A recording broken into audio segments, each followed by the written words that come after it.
So I'd like to introduce our first speaker, is Steve Blake, Doctor of Science, is Research Director for the Neuroscience Nutrition Foundation. He's a lead advisor for the Gale Encyclopedia of Alternative Medicine. He just returned from China, where he will create an anti-aging program at a mega hospital. He has offered many classes at the University of Hawaii. He designed and ran the Hawaii Dementia Prevention Trial, a clinical study at the Hawaii Alzheimer's Disease Center. He recently retired as faculty nutritional biochemist at Hawaii Pacific Neuroscience, where he worked with diet and neurologic disorders. And I think I'll leave the rest to you. Please welcome Steve Blake.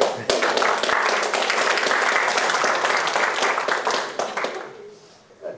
Well, welcome. Thank you all for coming out. It's been a long trip for us. We've been traveling for 28 days, an 11,000-mile lecture tour. And in a couple days, we're going to head back to Maui, which is home for us. Okay, looks like we're working now. It was many years ago. I was giving a talk on Alzheimer's disease and nutrition at the Castle Wellness Center in Kailua on the island of Oahu. And before the talk, I had about 45 minutes, so I was given a desk to work on. Well, as soon as I sat down, this distinguished-looking gentleman, actually you can see him in the front, second from the right of the picture here, came to see me. And I didn't know who he was. I knew he had a long white coat on, but he wanted to know about my talk. And he said he couldn't come to the talk, but he wanted to know everything about it. So turns out he's a neurologist, and it was amazing that his pager and his cell phones were all going off, it seemed like every minute. It turns out he's a director of the largest neuroscience center in the Central Pacific Ocean. Typically 24,000 patient visits a year come to his center. So once he heard what I had to say, he wanted me to come work in his clinic and start a clinical trial, which became the Hawaii Dementia Prevention Trial. His words, which I very much appreciate, we no longer can afford to ignore the role of nutrition in neurologic disorders. And I really embrace those. And the people you see here are part of the team, the very large team that ran this trial. And it involved many neurologists, a geriatrician, many neuropsychologists to do the testing, a whole team of dietitians to help people to eat better and follow the rules of the trial. The little graph you see there is the mini mental state exam, or mini mental status exam, and pretty much 25 to 30 is normal on that, and 20 to 25 is mild cognitive impairment, kind of a precursor to dementia. So if you're between 20 and 25, typically you're beginning to get forgetful, but you can still do the activities of daily life. Well, we wanted to start the trial with people with mild cognitive impairment, but by the time we got everyone enrolled, they had slid down a little bit to 19. Now, under 20 is considered dementia, so these are early dementia. Well, look what happened after 3 months. That's a green bar. And after 9 months, that's the pink bar. So out of 30, there were 29. In other words, really normal, because most people don't actually score all 30 out of 30 on this test. So our goal was to slow neurodegeneration. But what happened was it got reversed. Isn't that nice? Why not? But is diet really powerful enough, or nutrients, to have any effect on our mind? Perhaps some medical doctors would say no, it's not. But this study, which they use the MIND diet. The MIND diet is a combination of the Mediterranean diet and an antihypertensive diet. This diet delayed dementia 7.5 years. Well, there's certainly no drug that can do that. They're lucky to have symptoms improve a little bit in 20% of patients for under a year with the drugs that are being used now, principally donepezil and Namenda. So this was one indication, a clinical trial by Martha Claire Morris, who is a great researcher. Another trial, this was done at the Rush Memory and Aging Project. They managed to slow dementia 11 years. This is fantastic. Our chief neuropsychologist said that if we could delay it 10 years, the epidemic's over. And that's because most people get dementia in their 80s. And if they're already gone by the time they get dementia, well, that's not really a problem. In other words, if you can just delay it long enough, that's a good thing. Well, they delayed it 11 years. What the principal ingredient was 1 to 2 cups of green vegetables, as opposed to those who didn't eat green vegetables. That's pretty simple, isn't it? In 11 years. So diet can be very powerful in altering the course of dementia. Here's a study where they looked at some supplements. Now, this study used 200 milligrams of vitamin E, and what they call vitamin E was synthetic alpha tocopherol, the worst and most useless form of not really vitamin E. Perhaps I'm a bit picky. I wrote a college textbook for McGraw-Hill on vitamins and minerals called Vitamins and Minerals Demystified. But really, this alpha tocopherol is only one of the 4 tocopherols, and the synthetic form, only 1 out of 8 of the isomers that comprise it are actually alpha tocopherol. So it's not going to work well to protect brain cells. And then they added a small amount of vitamin C and just beta-carotene, not all the carotenoids. They ran for 4 months, and they actually improved about 15%, 3 points on the mini mental status exam. So supplements can have an effect too. Even poorly chosen supplements in inadequate amounts can have an effect. Oh, this is fun. About a month ago, my wife and I were recognized for our work in the clinic in Honolulu, and we were flown, all expenses paid, to China, to Shanghai, and then the island of Hainan, where we went to Boao, and a tropical island in the southern part of China. And in Boao, I took these photos of 12 mega hospitals that are already built in an area where they're going to build 52 mega hospitals. This will be the largest medical center in the world. And it's kind of exciting to be part of it. So they're building a mega hospital, an anti-aging hospital, and my wife and I will be training the staff to do nutrition therapy to help with neurologic disorders and non-neurologic disorders. Imagine this happening in America. It's rather unlikely, isn't it? But in China, they're very supportive. They not only wanted nutritional therapy, but they were fascinated by my herbal databases that cover worldwide use of herbal medicine. Because in China, in regular hospitals and regular doctors, they do use medical plants as therapy. And some of them are very useful for neurologic disorders. I included 2 in the slideshow. So we met with the governor of Hainan and also the head of the Chinese FDA and also the president of the Chinese Medical Association. And they approved and certified us to work in the hospital. So we're in and we're excited about going there and working in anti-aging in China. When people talk about dementia, maybe everyone isn't completely clear what that means. And there are different forms of dementia. But this pie chart shows you some of the forms. Alzheimer's disease is involved in perhaps 2/3 or even 3/4 of dementia, either principally or as an additive. And vascular dementia is a large part of dementia as well. So vascular dementia is what Susan called multiple small infarcts, but that's doctor speak. Many tiny strokes that happen over a period of time. Little strokes that might gobble up a capillary, plug it, with arterial plaque, and cause the little branch of brain cells to die. And then another and another and another, till millions of brain cells have died off, contributing to memory loss and cognitive function. So this is a big part of dementia, and they almost always coexist, vascular dementia and Alzheimer's disease. I have yet to find an Alzheimer's patient who doesn't also have vascular dementia to one extent or another. And of course, the insufficiency of blood flow to the brain is a big problem too. We want that blood to get to all the capillaries, but the brain arteries get clogged up just like heart arteries can be clogged up. And in that case, you're not getting good blood flow coupled with all of the tiny strokes. You can see that's a problem. There's also Lewy body dementia, which is commonly happening in Parkinson's disease, and this involves the alpha-synuclein protein. During the course of Alzheimer's disease, it's sad to say that the brain loses about half of the brain cells. And the brain shrinks to about half of its size, as you can see, comparing the two brains in this slide. Also, the brain activity goes down quite a bit. The yellow and red indicate glucose metabolism by the brain. Glucose is a principal source of energy for the brain.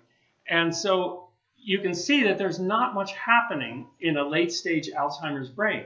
There's not much glucose being metabolized. There's not much going on there at all. And if you were to try and speak with a person at that stage, you wouldn't have a lot to say. You wouldn't understand much. We wanted to start our study before half the brain cells were gone, because at that point, it'd be very difficult to help someone. Since all of you found this auditorium, I'm thinking none of us has Alzheimer's disease yet anyway, right? Okay, good. So we're all starting at a good stage. What's fun about this trial is everything is safe and everything is available. That's the good news. You can do any of these things that I'm going to talk about. The bad news is it's not patentable or profitable. Had I reversed Alzheimer's disease with a drug, oh baby, I'd be buying Microsoft and Google.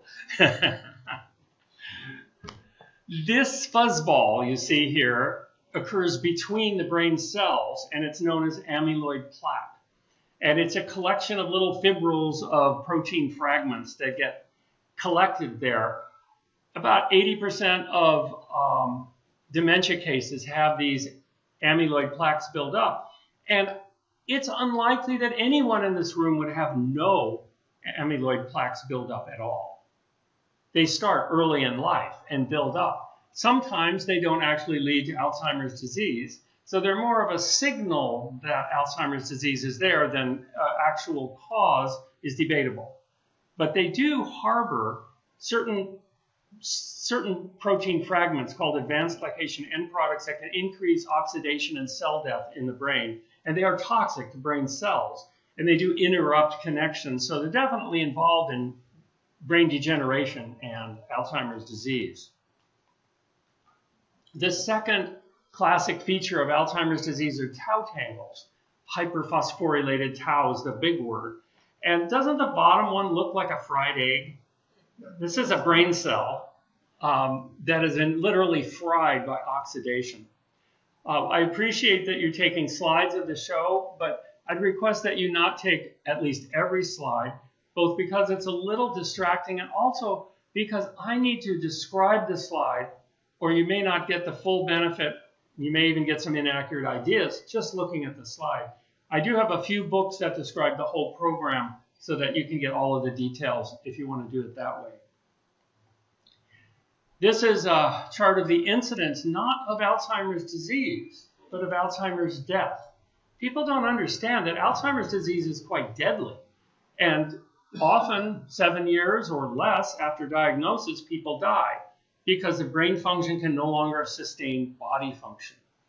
And in 1970, you can see here, just 0.3 per 100,000, and it moved up and up and up to 27. So that's a 9,600% gain. Now I checked the latest statistics, it's up to 29 now. So it now kills more people than diabetes, which was number 6. Now Alzheimer's is number 6. So it's not only an awful disease to get, it's not only a horrible thing for the caretakers to deal with, typically a relative, but it's also quite deadly too. So more reasons to avoid it, reverse it, slow degeneration. It takes a lot of years for this to build up. Chronic diseases don't happen in 5 minutes. People say, I was struck with Alzheimer's disease, but this striking has been going on for decades and decades. Now, mild cognitive impairment, I mentioned before, this is sort of a precursor to dementia. Mild cognitive impairment can vary quite a bit from just a little more than normal aging forgetfulness all the way to borderline dementia. So there's a broad range inside mild cognitive impairment. And with the little test, it's 20 to 25 on the mini mental status exam. The tau tangles are already in the brain when you have this mild cognitive impairment and also amyloid plaques. Memory and thinking are becoming difficult, But one of the hallmarks of dementia is inability to conduct the activities of daily living. Finding the bathroom, buttoning your shirt, shopping, doing your bills, that sort of thing. That's really kind of if someone is having a lot of trouble with those, they should get tested by a neuropsychologist to find out if they really do have dementia or if there's some other problem that's causing this. You'll notice at the bottom of my slides, I always put scientific references to medical journals. Everything in my talk is always based on good science. And this, I know, is not always the case. I got an article and email today that was full of mistakes and did not have any peer review to make sure it was accurate. I think peer review is really useful. So this is our test, and normally you see the graph where with mild cognitive impairment, slowly over a course of every 3-month chunk, people lose some memory, lose some cognitive ability, lose the ability to navigate on their computer or in their car. But in our study, actually after 3 months, people went up to the normal range and stayed there with slight variations. So it may be possible, if you're getting a little forgetful and where were those car keys, this may help you with memory. Can we ask questions? Yes. Oh, well, we'll need a microphone for the question, I think. And here it is. Before you get into can you hear me? I can't. Keep talking. One, two, three. I can do without my phone. No, you got it. Can you hear me now? It's muted, I think. Let's speak loud. There you go. Sorry. Okay. So before you get into the experiment, can you go back for a second on the slide that shows the 0.3%? So dementia and Alzheimer probably was a process of many, many years before. Are there any ideas as to what triggered this sharp rise, like in the 1960s or before? Was there any change in lifestyle that you can attribute to? There have been many studies on that. Bill Grant did a great study on that recently. And for one thing, of course, that sharp rise is better diagnosis. So we're finding more diagnosis of people with Alzheimer's disease. So part of it is not actually a raise in incidence, it's a raise in detection. We find that with autism and many other diseases. Yes, as a matter of fact, as we go through my talk today, you'll see many things that you can do that will stop your incidence from rising as fast as this. So I think we'll hit on a lot of the high points as we go ahead. When I designed this study, we had a research scientist, our statistician, George King, and he said, you have to test one thing, preferably one molecule. You're not supposed to test 16 different things at once. How will we know which one did the trick? And I told him, look, I want to see if we can stop or slow dementia. And then if we can succeed in that, then we'll argue over which thing did it and which thing didn't did it. So this is how I designed it. Dietary changes involved a cup of berries daily. You can do that. I'll tell you which berries. Walnuts and sunflower seeds for natural forms of vitamin E. Change cooking methods. I'll describe all of these as we go through the talk. This is just kind of the beginning list. And less saturated fat for vascular dementia to reduce that. And the supplements, we use the 4 antioxidant minerals that support our own endogenous antioxidants. A mixed form of vitamin E, a very special form not normally found on store shelves. Vitamin C, Coenzyme Q10, normally made in the body. A form of folate that is actually folate, not folic acid. A special form of vitamin B12. SAMe, technically referred to as SAM or S-adenosylmethionine. We also use 2 medical plants with vast research showing their effectiveness in supporting memory and brain health. And I'll tell you about all of these as we go along. By the way, the little bottle there, Brain and Body Food, as we're running for years this trial, even though it was 9 months, it took years to go through the 9 months with all the participants. People who were not in the study, who couldn't get in, you had to be 65 or better to get in, they wanted to take the supplements, and yet they couldn't because they're restricted only to participants. So we developed this formula, brain and body food, with most of the supplements that were used in the trial, kind of to make it convenient for people to take it. The Neuroscience Nutrition Foundation supports a lot of the work we do. And I will mention that during the many years of this trial, my wife and I and the entire team worked for free. And we donated all of our time. The clinic donated rooms, the office staff donated appointment time, the neuropsychologists, the dietitians, none of us were paid for the work we did in this trial, for the simple reason that it's not a patentable drug with a drug company with a really fat checkbook willing to pay anything to prove their drug works so they can make lots of money. So if you'd like to support us, this is it's neurosciencenutrition.org, and you can go there, and we appreciate any support for the work we do. And this is just a pretty picture to relax your brain as we get ready for more. This is actually a sunset in Mexico. I want to introduce the plant antioxidants because they largely make the difference between the full working brain and the shrunken, half-dead Alzheimer's brain. The principal cause of brain cell death, neuronal death, is oxidation. The cell membranes are very fragile. The phospholipids that make up the cell membranes have these fatty acids that are many times desaturated and very prone to oxidation. Now, if they're protected with vitamin E sticks its little fatty nose into the phospholipid shell around the neurons, and it protects them. If a free radical were to come along and try to damage that cell, the vitamin E would neutralize that free radical. It couldn't do it again until vitamin C came along and recharged the vitamin E. It's called reducing, technically. So these two work together. The carotenoids are also fat-soluble antioxidants. And there are many carotenoids, and these carotenoids work together. They're the colorful pigments in fruits and vegetables, typically yellow or orange, like a pumpkin. And in green vegetables, they're also there, but the chlorophyll hides their beautiful pigments. Polyphenols, a huge class of really important chemicals found in whole plants, but not in other foods. For instance, junk foods or animal foods are not likely to have much in the way of polyphenols. And then there are the antioxidants that we make in our bodies, which are absolutely necessary. Glutathione peroxidase turns hydrogen peroxide into water, but it can't do it without selenium.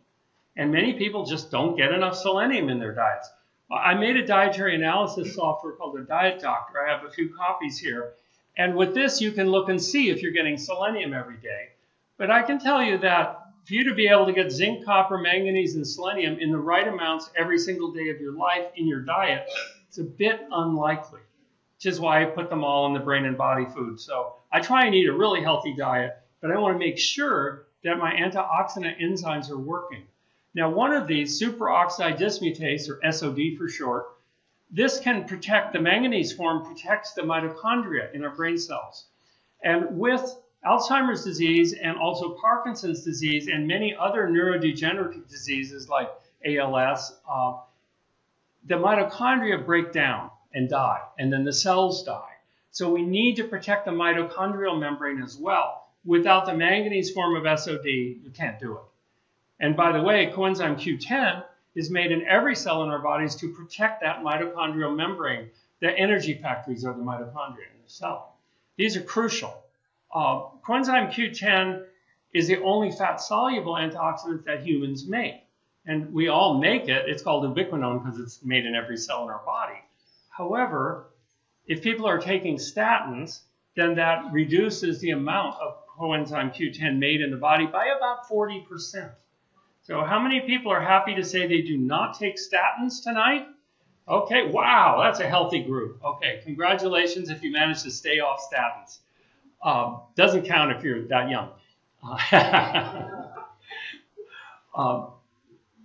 Okay, so do we get antioxidants in our diets? 93% of Americans don't get the bare minimum of vitamin E, and you certainly need more than the RDA. That's defined as enough to stop your red blood corpuscles from exploding. But all the red ones, all of their diets really don't get enough vitamin E. Only a couple of plant-based diets manage to get enough, and that's because they're eating nuts and seeds, which is a good source, and avocados, it's good sources of vitamin E. As far as vitamin C, some of the diets, like the Zone, Paleo, South Beach, and the plant-based diets, those are getting enough vitamin C through eating fruits and vegetables. Some, like the Atkins diet, you've got a pitiful 16. It's amazing people on that diet don't get scurvy at that rate, because it's really below the level at which a person can function. And the American diet, the Sc.D, 26 milligrams of vitamin C, far below the 90. That is really a bare minimum. It would be nice to get in the diet 300 or 400 milligrams, which is what I personally try for. And then I add another 1,200 for my supplement, trying to get as much vitamin C as other animals make in their livers. Now, there's only a few animals on the whole face of the earth that don't make vitamin C in their livers, and humans are one of them. Well, when I looked at the animals that made the most and the least vitamin C, adjusting for 150-pound body weight, the amount that they made was between 2,000 and 20,000 milligrams daily. So perhaps we are undernourished. People say, why didn't my dog get a cold? Because he's making a ton of vitamin C. Rats made the most, cats made the least in the study that I did. Anyway, vitamin C is really, really crucial, and it's not found in all diets. In this study, they looked at vitamin E, and when it was low, it raised the risk of Alzheimer's disease 4 times, and with 93% of Americans deficient. Now, you asked about that graph and why it went up. Every year, it seems less Americans are getting the bare minimum of vitamin E. I mean, you go to a typical fast food restaurant, it's unlikely to find a lot of vitamin E in their food. They're serving the cheapest food they can and catering to people's tastes, habitual patterns, and wallet. They looked at delta tocopherol. Now, there are 4 tocopherols with vitamin E, alpha, beta, delta, and gamma, and 4 times the risk for dementia if that one was low. So in our study, we used, and you'll see in yellow what we actually did in the study in the slides that come. In this one, we used 1 ounce of walnuts and 1 ounce of sunflower seeds to supply natural tocopherols. Sunflower seeds are very rich in alpha tocopherol, the real deal, not the fake alpha tocopherol that's synthetic and found in most vitamins. The vast majority of vitamins, say over 99% of the bottles on the wall. And then the walnuts have the gamma tocopherol, which is very protective of the brain. Many studies are showing that you need a mixed tocopherol in order to work properly, and just alpha really doesn't do it by itself to protect the brain, which needs protection. There's another study saying that gamma tocopherol may be protective against Alzheimer's disease. The mixture of tocopherols is the way it works. So actually eating sunflower seeds and walnuts every day is something that anyone in this room could do.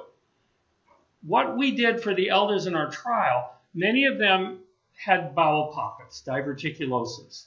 And so they weren't allowed to eat nuts or seeds because the little chunks could go into a bowel pocket and ferment and cause distress. So we had them grind up the walnuts and sunflower seeds, also greatly increasing absorption of the fat-soluble nutrients. And they were also allowed to blend them in a salad dressing, like a creamy walnut dressing. During the trial, my wife made this cookbook, Recipes for a Strong Mind, and gave them to every participant. And in it is a creamy walnut dressing. So they could get their walnuts in that very delicious way, and by pouring it over their salads or potatoes or vegetables or whatever. So we did supply vitamin E as mixed tocopherols in our study, and of course they're in the brain and body food. If you want details on the forms and amounts, this book, Nutrients from Memory, is my latest book, and it tells you exactly what we did and how we did it, what forms, and how much of each of these nutrients. We have just a few copies at the table tonight.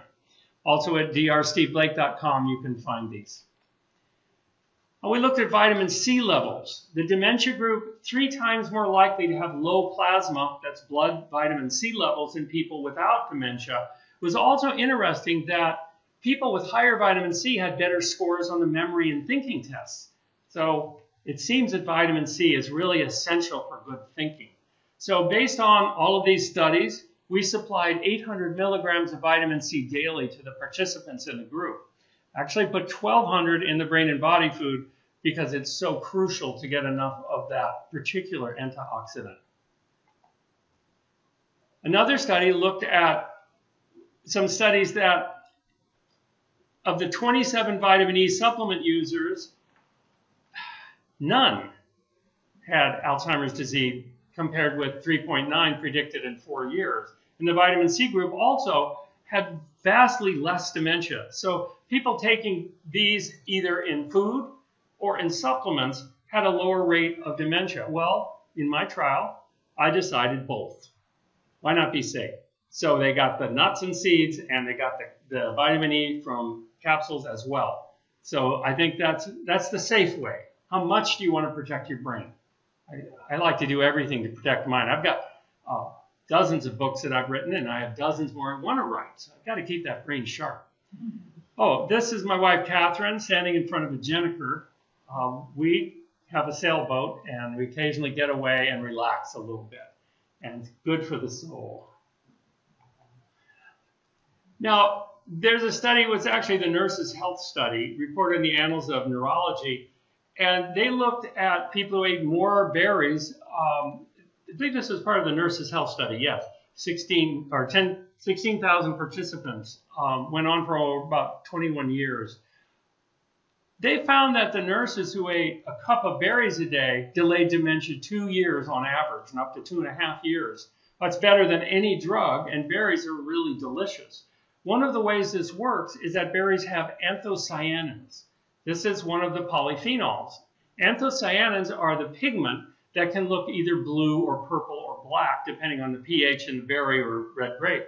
So these anthocyanins are able to go through the blood-brain barrier, go to the hippocampus and other memory areas of the brain, and sit there and protect the brain from both oxidation and inflammation.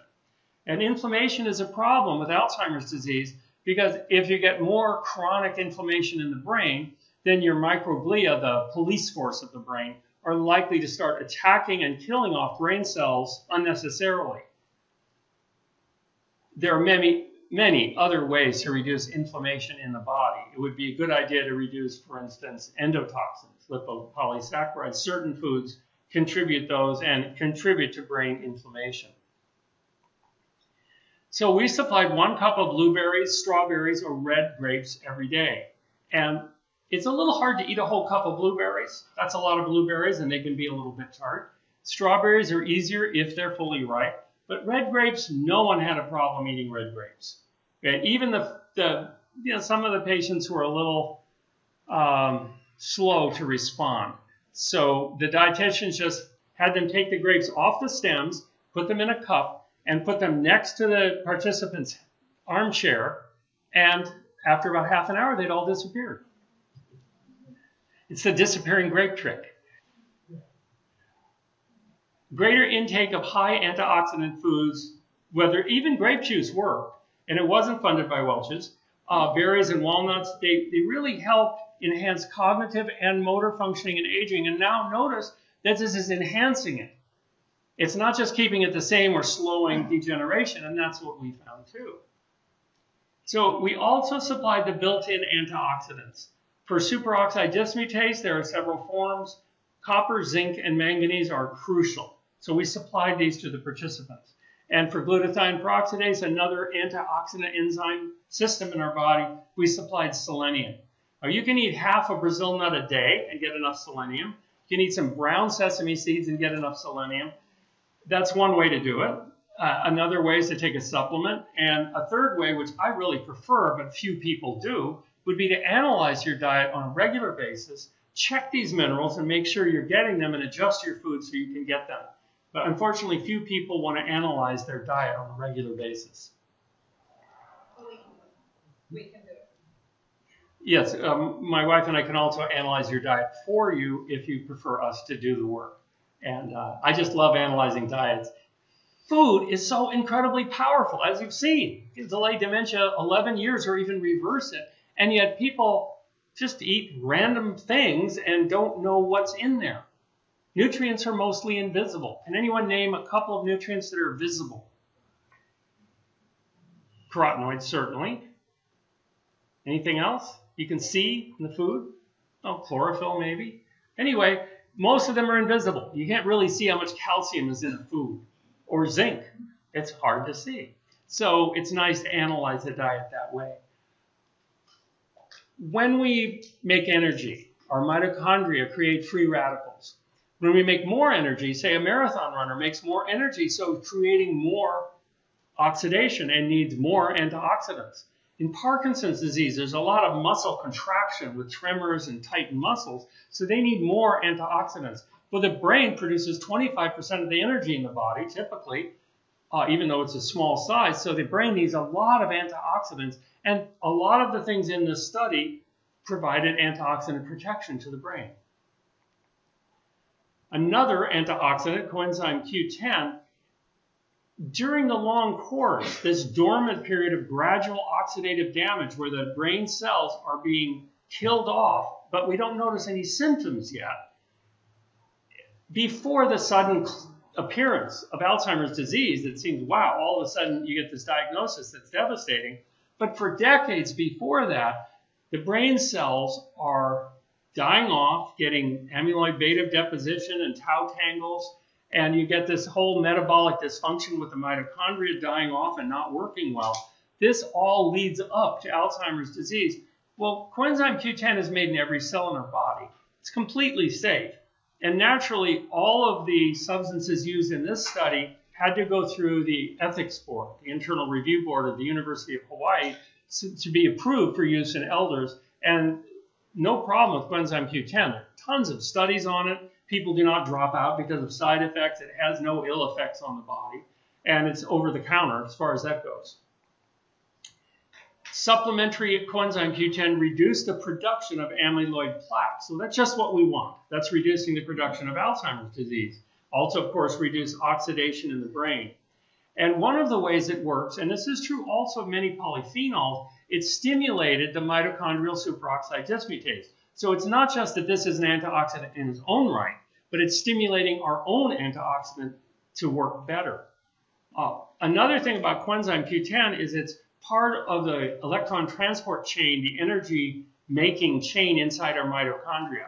So you've noticed people on statins often complain about energy lack or even muscle failure and fatigue.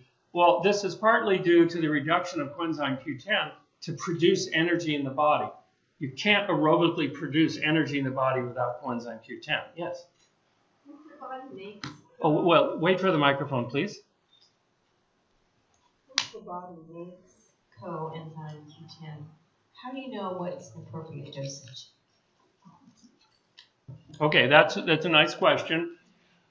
As we age, we tend to make less coenzyme Q10.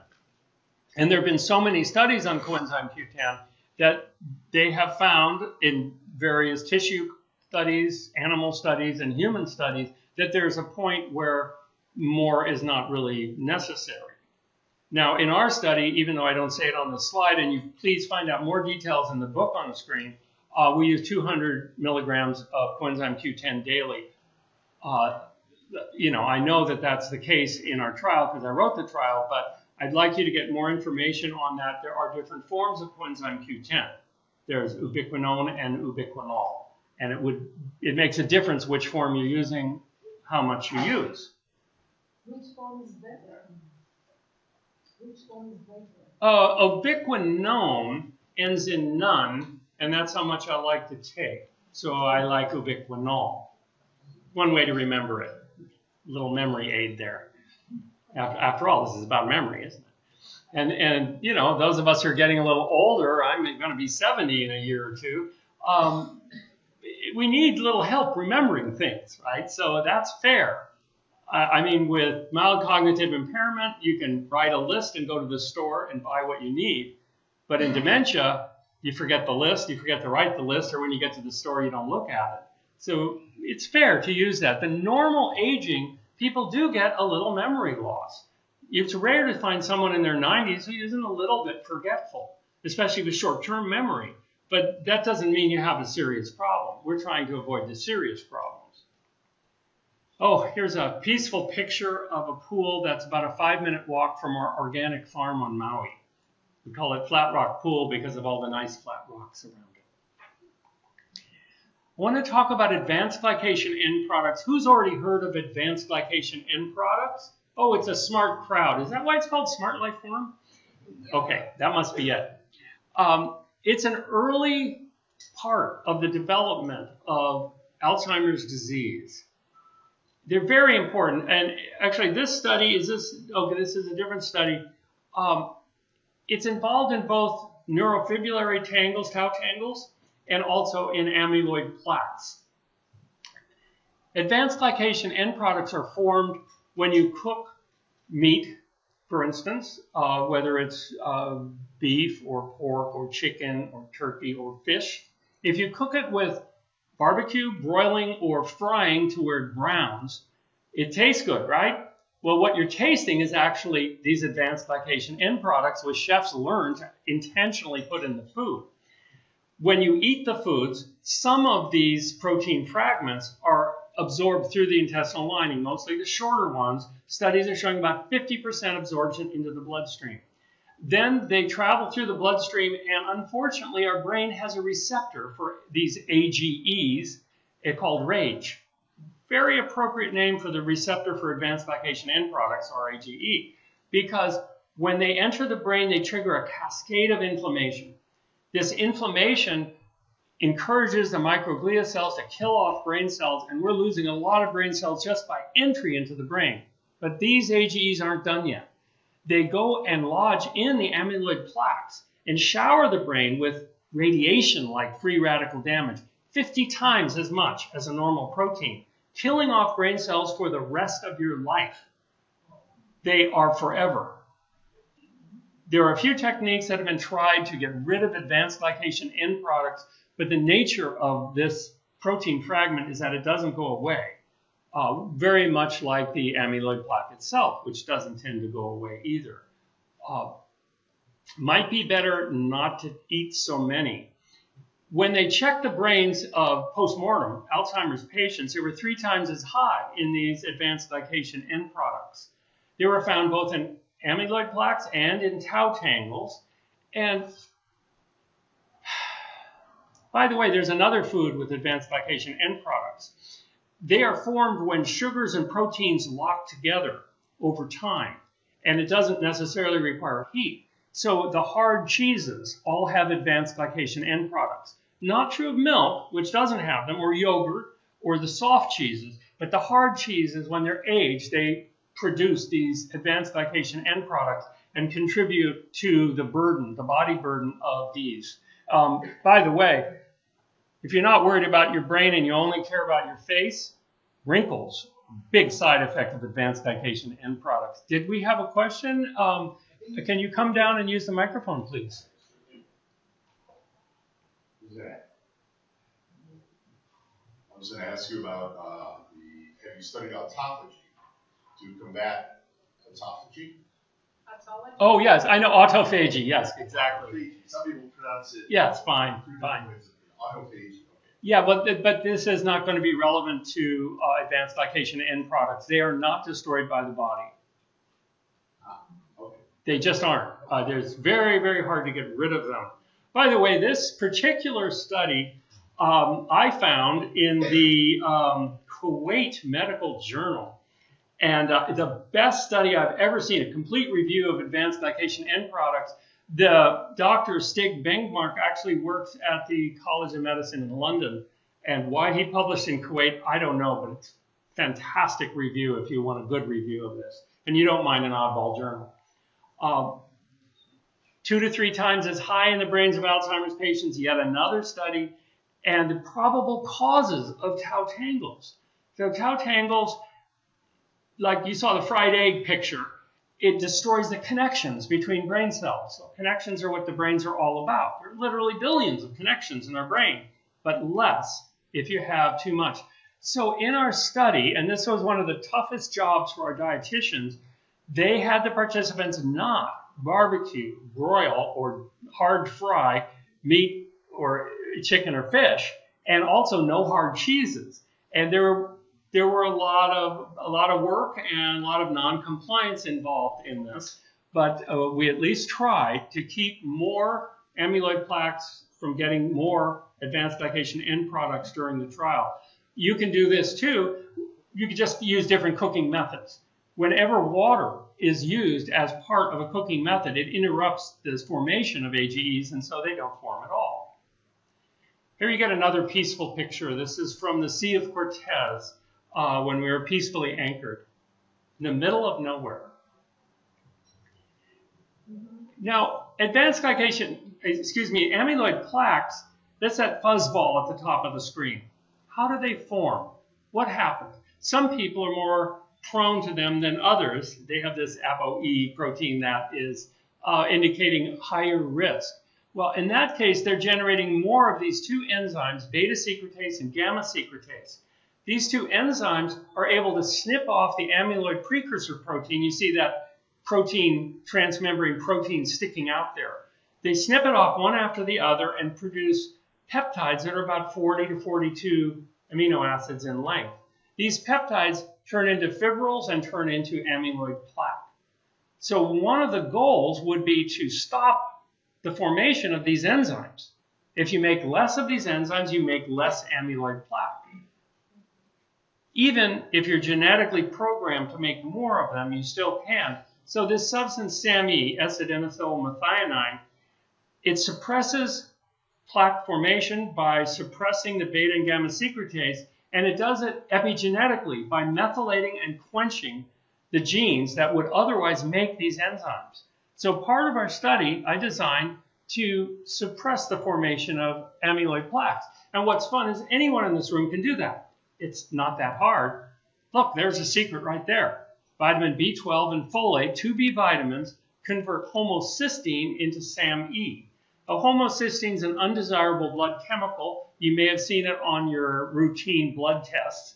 Homocysteine is a big risk factor for heart disease and Alzheimer's disease, and yet when it's converted to SAMe, then it becomes something that can stop the formation of amyloid plaques. So that can be a very good thing. I made a little diagram. If you get enough folate and vitamin B12 and your total cholesterol is low, then homocysteine is reduced, SAMe is increased, very few secretase enzymes are made, and there's no further amyloid plaque buildup. So one thing, we work with a lot of participants and patients with Alzheimer's disease, and if they could only be sure they wouldn't get worse, a lot of the terror of the disease is taken away because it's this degeneration, this constant degeneration of memory and thinking power that is really scary. So it can be stopped, but if you have low folate and vitamin B12, then the homocysteine tends to be high and SAMe is low. So you have more of these enzymes that create the amyloid plaques that increase Alzheimer's disease. So it's not that complicated. So for one thing, we introduced 200 milligrams of SAMe into the participants. And now SAMe it has many side effects. One of the side effects is in studies on osteoarthritis, especially of the knee, it seems to improve symptoms as well as powerful anti-inflammatory and antioxidant drugs. Celebrex, for instance, was compared with a very powerful painkiller. And yet the SAMe reduced the arthritis pain as well. But it also reduced the damage and destruction of the arterial cartilage, which is kind of a nice side effect. I mean, drugs tend to have these horrible side effects. You see them on TV. Where here we've got a really nice side effect. Reduces pain and osteoarthritis. Lots of studies on that. When they looked at the cerebrospinal fluid of people with Alzheimer's disease, they found that this SAMe was completely depleted in all brain regions. Well, it's depleted because it's used up. It's already done its methylating thing and it hasn't been remade from homocysteine continuously with those B vitamins. So we need to keep those B vitamins up. It not only reduced the amyloid plaques, but reduced tau tangles in nerve cells. These are both incredibly important. Remember, the tau tangles are inside the nerve cells. So we need to be sure to not only get enough folate and B12, but also to absorb it. I'll mention about SAMe that it's contraindicated with any psychoactive medication. So otherwise your smile could look like her. So SSRI like Prozac or Xanax, MAOA inhibitors, even St. John wort, you want to be careful not to overdo your antidepressants. And so you know, work with your doctor. In the trial, I excluded participants who were on any of these medications so that it wouldn't conflict with the SAMe that they were getting. Taken in the morning is a little better because it improves mood too. It's used as an antidepressant. So it's very nice. High levels of homocysteine quadrupled the risk of Alzheimer's disease. Again, we're thinking, let's have enough folate and vitamin B12 to help with that. And 4 times as likely people with Alzheimer's disease to have low vitamin B12, 3 times as likely to have low folate, and of course that leads to high homocysteine. So what did we do? We supplied methyl vitamin B12 and real folate. Now, if you look on your vitamin bottle, it'll either say folic acid or folate as folic acid, because it's actually a little difficult to put real folate in the bottle. I know in the brain and body food, I had to go to a German manufacturer to get a patented form of folate. I got the active form, the best form, the tetrahydrofolate. So we want to use real folate. If you use folic acid, it can increase your risk of cancer at 1,000 micrograms or more. And folic acid is fortified in grains, breakfast cereals, and a lot of other things. So put that together with a supplement and you can raise your cancer risk. I never want to raise anyone's risk of any disease. So we use real folate in the study, is real folate in the vitamins. Another study looked at, this was a recent one, brain gray matter loss over 2 years. You can see the red arrow is above the 0 loss line because they weren't getting their folate and B12. And the green arrow, no loss of gray matter because they were getting their folate and B12. Now, interesting that folate and B12 have no safety issues. They're cheap. Well, folate you can get from green leafy vegetables and beans if you want to get it from food.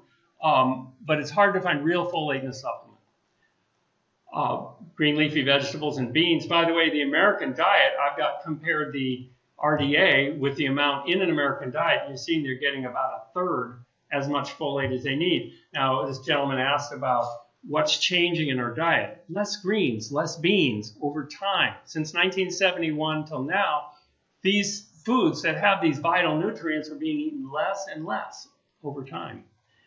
Now, vitamin B12 is interesting. Clinically, most of the cases of vitamin B12 deficiency happen in people who are eating plenty of vitamin B12. But over the course of time, people who eat a heavy meat and dairy diet, the parietal cells that make hydrochloric acid in the stomach get damaged and exhausted. And these same parietal cells make intrinsic factor, which is impossible to absorb vitamin B12 without this intrinsic factor. So you probably need to take vitamin B12 whether you're a vegan, meat eater, or anything else. It's extremely cheap, extremely safe. There's no upper limit for safety at all. And it's a good safety valve. So I'd recommend that people do, and I recommend the methylcobalamin form. 1/4 the risk of Alzheimer's disease. So if you have an ApoE on your gene, that might make you more likely to get Alzheimer's disease, 4 times more likely, and you get 2 very cheap, safe B vitamins, it's gone. Your raisin risk is gone, just without 2 little simple things like that. Okay, you get a nice waterfall to relax your brain for a moment. Now, a lot of studies have been done. In fact, I just saw another one in the Journal of Alzheimer's Disease showing that people with higher cholesterol levels develop more Alzheimer's disease. A huge Finnish study showed 3 times as likely to get Alzheimer's disease. Well, that's as much of an increase as most people with a genetic flaw. So keeping blood cholesterol down is a good idea if you don't want Alzheimer's disease. And the way to raise your blood cholesterol is to eat a lot of saturated fats. Now, the way that works is the liver makes LDL, and low-density lipoprotein, actually makes very low-density lipoprotein, which circulates and becomes LDL. This LDL circulates through the body, and each cell has an LDL receptor, so it can accept the triglycerides, the cholesterol, all the fat-soluble vitamins from the LDL. But if you eat too many saturated fats, you get about half as many of those LDL receptors as you had before. So it's difficult for the LDL to dock with the cells, so they circulate around the body longer and longer, oxidizing, becoming small and smaller LDL, and then finally sticking to the inside of the artery, creating vascular dementia, strokes, and heart attacks. So this is why it's good to lower your cholesterol by lowering your saturated fat to a reasonable extent, of course. They found lower blood cholesterol lowers the amount of amyloid plaques made. And this is because lower cholesterol has an effect of lowering the genetic expression of the two secretase enzymes that make amyloid plaque. So we limited in our study people to 7% of saturated fat. Guess what? The dietitians had a really rough time keeping up with this one. People love to eat lots of meat and cheese, even if they had to, not barbecue their meat. And so this was a tough job. And I will say that compliance was not perfect.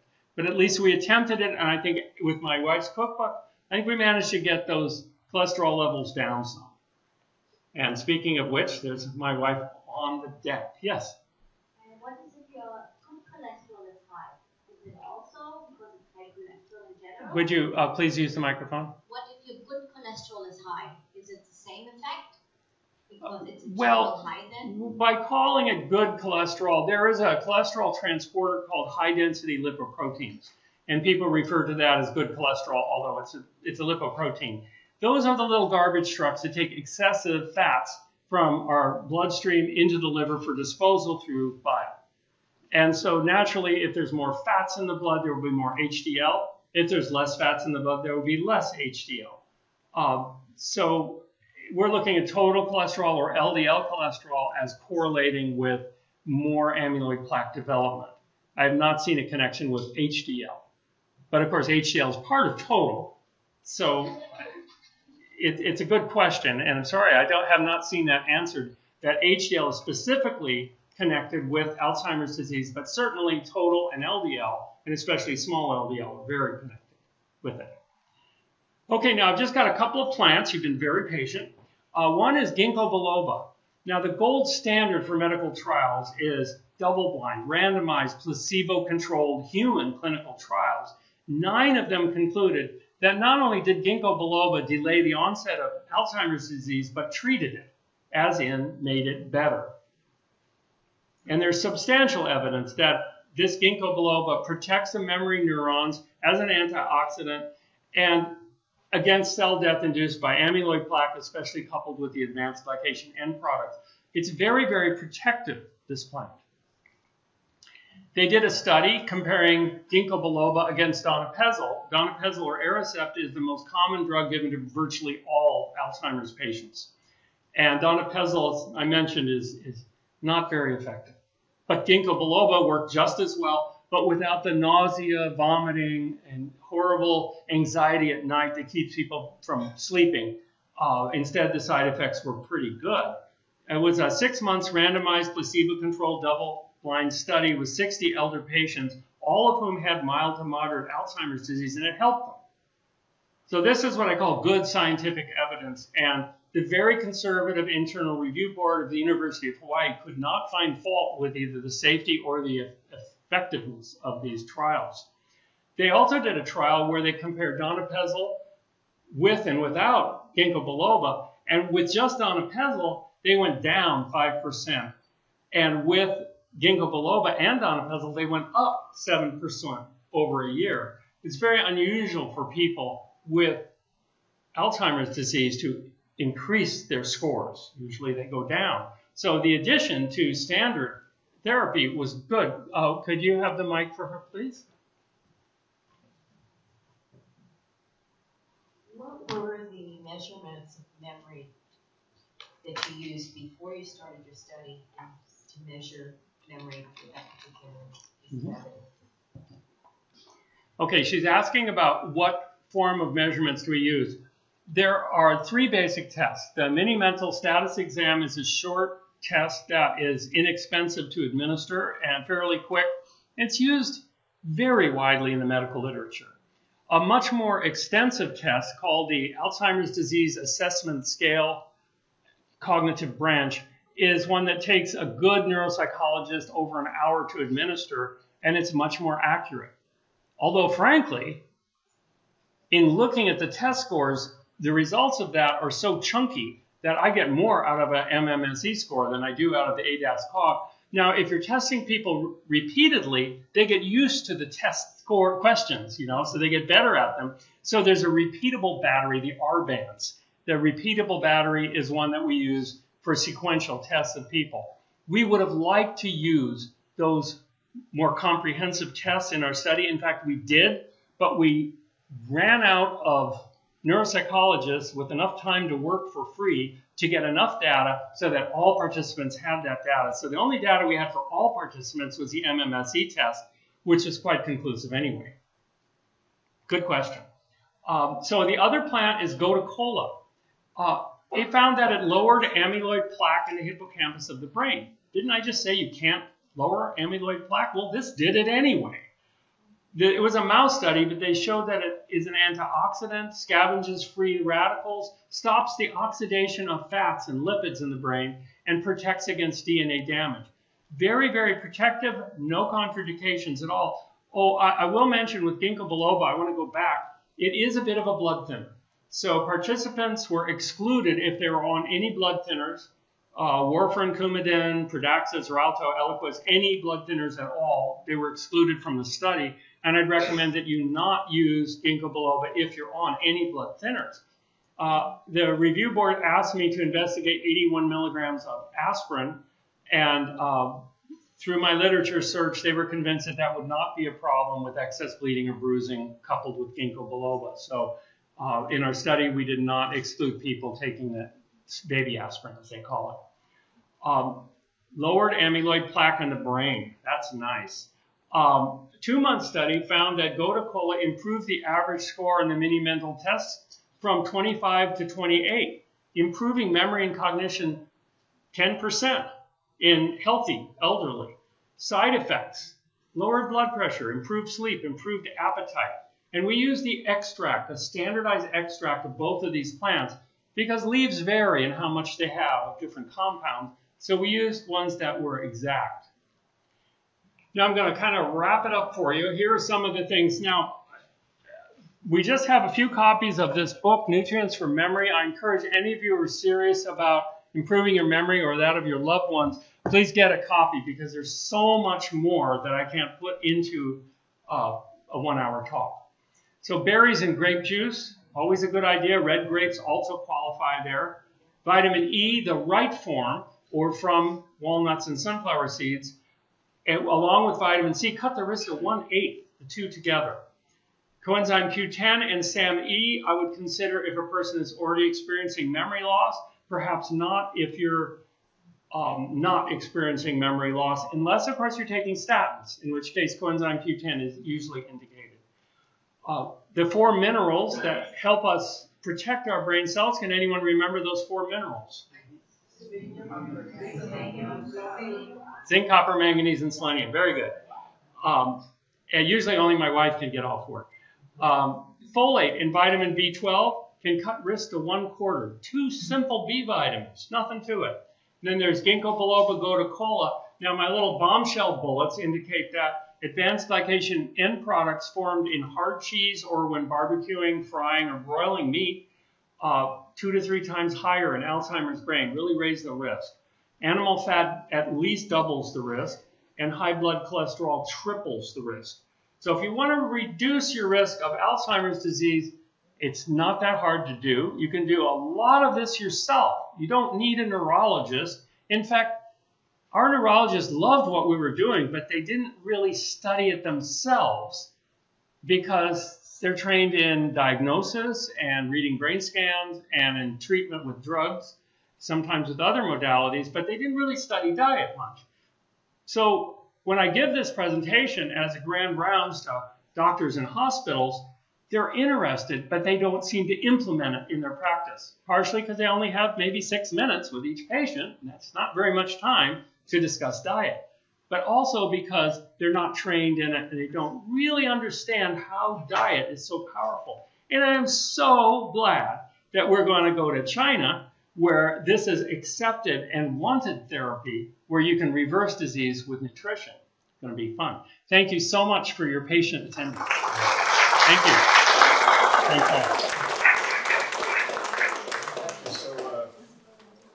So we have some time for a few questions. So more questions. So what about curcumin or turmeric? Curcumin has been shown in Alzheimer's. Turmeric.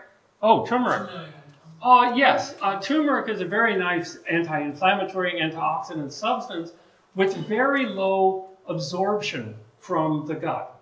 So there are various ways to increase that absorption. My favorite way is a curry recipe with black pepper. The piperin in the black pepper aids absorption. But it's interesting that the polyphenols and carotenoids can only really be absorbed properly if you have a very healthy lower intestine, which would mean really a plant-based diet. So because they need to be processed by the bacteria, by healthy bacteria, and then absorbed from the large intestine in order to be truly effective. But there are various supplements of turmeric that could be helpful as well. You have not tried those in your trials? We did not include them in our study, and there are, of course, many other things in my book that I wasn't able to talk about tonight and we weren't able to include in our study. I think turmeric would be a great addition to a diet. General anti-inflammatory, antioxidant, it's a good thing. A little heating if you happen to have problems with a hot body, but you know, for perhaps some women, certain ages wouldn't want to take turmeric because of heat. Another question, sorry. Are you going to use more Chinese herbs since you're doing this in China? Am I going to use more Chinese herbs? Well, you know, one Chinese root called astragalus is especially impressive in neurodegeneration. And when I redesign this study to run in China, I certainly will add, yes, more Chinese herbs. But I study herbs from all over the world, so they won't necessarily be Chinese. Thank you. Good questions. Dr. Blake, I had a question about one of the first slides where you mentioned that just having green vegetables, you know, can delay the onset of Alzheimer's. So on the same slides, the top one it says green vegetables, and then the bottom it says green leafy vegetables. So which one are they? Right, we're talking about green leafy vegetables here. The cruciferous vegetables seem to be the best, but any green leafy vegetable in this study was included. 1 to 2 cups a day versus no green leafy vegetables, 11-year delay of dementia. That's in the Rush Memory and Aging Project. You can look up the studies or look in my book to find out more about that. All right, and you also mentioned that high cholesterol leads to more risk of Alzheimer's disease. What about people who are on statins? You know, that's really a good question. I've had that question before and puzzled over it and done some research. Statins lower cholesterol, as we all know. And they also reduce coenzyme Q10. So on the one hand, they're lowering cholesterol, so you're making less of the gamma and beta secretase enzymes and less amyloid plaques. On the other hand, they lower coenzyme Q10, so more of your brain cells are dying from oxidation. Why not lower the cholesterol with diet? Certainly possible and easy enough to do and quick enough to do, and you can certainly get it further. One wonderful 80-year-old lady had a total cholesterol of 374, and a year later it was 144. And she did that without statins. She just altered her diet a little bit. Not even that huge changes. So it takes about a year? Oh, I've seen cholesterol drop in 10 days or 2 weeks. Depends on how much of a dietary change a person makes. And little change or big change. With her, it took 2 years. I just wanted to ask about age. I'm 67. Is it too late for me to? Well, I certainly hope not. I'm 68. Oh, no, not at all. Not at all. In fact, we had a lady come into the clinic who was 64, and she couldn't get into the trial because he had to be 65. She was in a wheelchair, diagnosed with Alzheimer's disease. When you ask her a question, what did you have for breakfast? No clue. What did you have for lunch? No clue. This was right after lunch. And yet she did these steps. And over the course of a couple of years, she not only got out of her wheelchair, but she was able to read medical studies and even address a medical conference. So it's not too late if you're in your 60s, not at all. Especially the vascular dementia can definitely be reversed. Many studies like Prevent and Reverse Heart Disease by Esselstyn have shown actual images of vessels that are 90+% clogged turning into 0% clogged. It just takes a little time, and of course it takes a complete dietary change, which a lot of people don't want to do. But that's what it takes if you really want to get rid of it. Yeah. In your research, the green leafy vegetables, the other, in your research, the green vegetables, the leafy vegetables, it was raw or cooked or mixed? Oh, should the green vegetables be raw or cooked or mixed? You know, it's interesting, and I really think both, because the raw vegetables have certain nutrients that are not depleted by cooking or washed out of them, but the cooked vegetables have a much higher density of nutrients in them. For instance, if you take a cup of raw kale versus a cup of cooked kale, it weighs about 1/5 as much.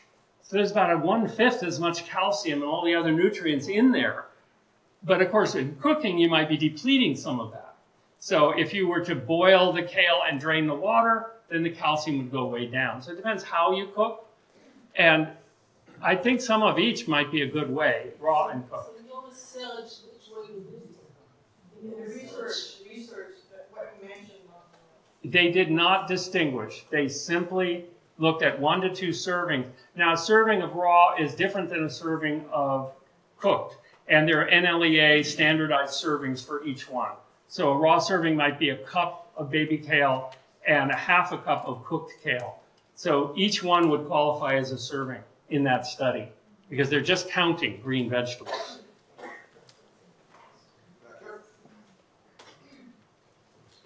What's your take on amla, the Indian gooseberry? You mean amla, the Indian berry? Right. So they claim that that's the highest antioxidant.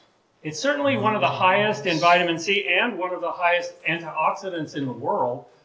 Big studies on FRAP and other tests are showing that it is extremely antioxidant.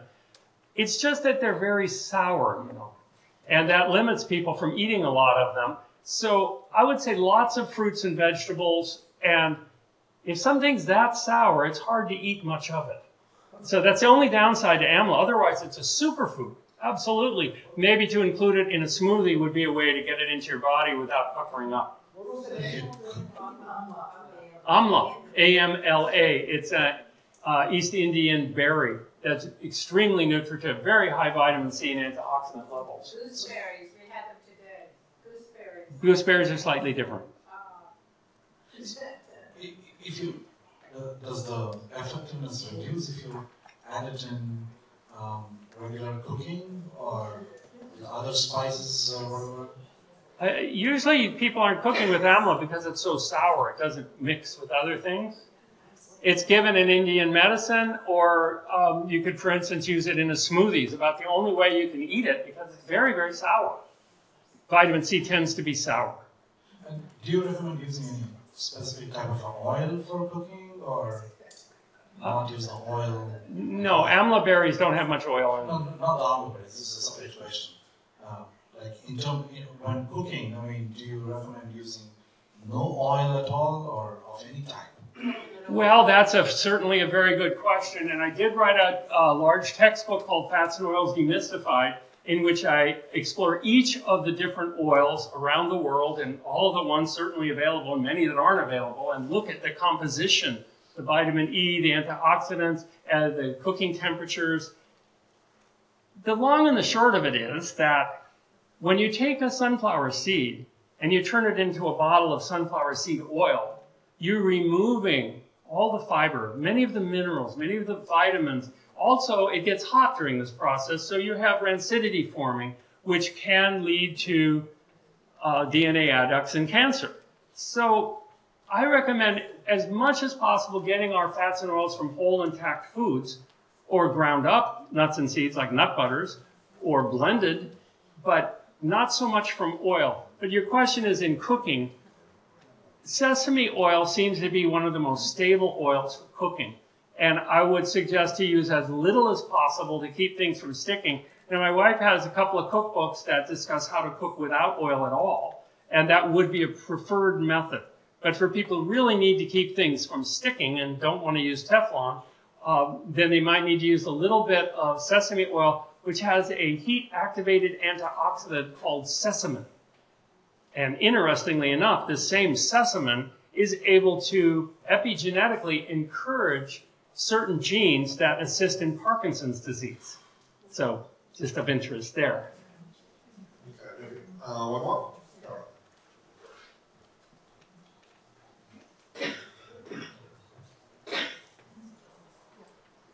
So, what about if you eat strawberries, blueberries, and blackberries with coconut yogurt for breakfast? Well, then you've combined something that's going to really help your brain with something that could potentially damage your brain, depending on how much saturated fat you're really going to get. Would you like a brief tutorial on coconut oil? Yeah, I'd like to hear you talk about coconut oil because yeah, let me give you a couple. I put a couple of slides in here, and we have a couple minutes. Sure. Okay, I'll keep it down to a short amount. How coconut oil rates. It may actually supply an alternative brain fuel called ketones. Beta-hydroxybutyrate is the main one. It's not proven to reduce dementia. There's certainly no evidence. There's one guy, Henderson, who does studies, but he owns the company, and his research is very slanted. He's written some, but no one else does. It does not stop the buildup of amyloid plaques. It doesn't block AGE formation. Coconut oil has the least amount of antioxidants of any oil, compared through about 100 in my book. It has the lowest vitamin E content of any oil, pretty much close to 0. It contributes to vascular dementia about twice as much as lard or butter or any other fat. Now, among the saturated fats, if you look at all saturated fats on the left, you see coconut oil at the top. Oh, on the right. But on the left, I have the 3 saturated fatty acids that clog arteries. And coconut oil has by far the most of those as well. I know there's a lot of misinformation on this, and I've seen the misinformation very much. If you look at phospholipids, very useful things, you'll see that the coconuts have very little compared to soy or canola or just anything else. Very little. Phytosterols are crucial for lowering cholesterol in our blood, keeping the recycled cholesterol from going right back into our bloodstream. But you'll see that coconut oil is very, very low. Palm and coconut and palm are the top lowest in these critical phytosterols. This study keeps getting sent to me because it proves that extra virgin olive oil lowers cholesterol. Well, yes, but only when compared to regular coconut oil. People who send me this study fail to mention that even peanut oil, which contains quite a bit of saturated fats, lowered it quite a bit more. Antioxidant power. I get these weird claims that coconut oil has antioxidant power. Well, you can see here, compared with some other plants, it has almost no antioxidant power of any kind. So how does it rate? Trans fat contents, none. That's a big plus. That's in green. Saturated fat content, worst of any oil. Vitamin E content, worst of any oil. We really need that. Essential fatty acid content, well, worst. It has none. We need 2 fatty acids, linoleic and alpha-linolenic acids, only these 2, and it doesn't have any. Antioxidant power is the worst. Phospholipids, phytosterol, worst. And of course, coconut oil is no longer inside a whole intact food. It's extracted, so there's no fiber and so on. So I would say, in summary, that coconut oil is not a great idea. Why not try Kite Hill almond yogurt? Totally delicious. You're going to love it. And it's only good for you and won't increase your cholesterol, thus leading toward a higher risk of Alzheimer's disease and a few other things too. So that's the complete answer. Thank you for allowing me to present these slides, which occur so often, don't they? Thank you. So we'll take about 10 minutes for a break.